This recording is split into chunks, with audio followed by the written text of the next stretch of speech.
If I had a piece of advice for the Mentor Minute that I could give to all beginning teachers, I would want to let y'all know that the days are long, but the years are short, meaning that like we kind of have these instances or these occurrences that happen to us each day, and sometimes we feel like this is it, this is the bane of my existence or my magnum opus. But what we have to realize is these years really do go quickly, and just knowing that like, look, every day's a new one, and we get that chance to reset and kind of come back in and give 100%.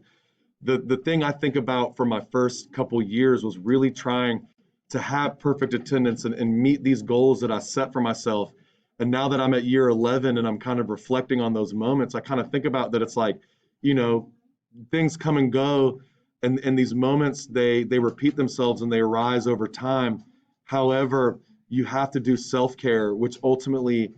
the more happy you are in your own life, the better teacher you'll be. So I guess that's kind of what I'm trying to say, is that it's like you got to take steps to treat yourself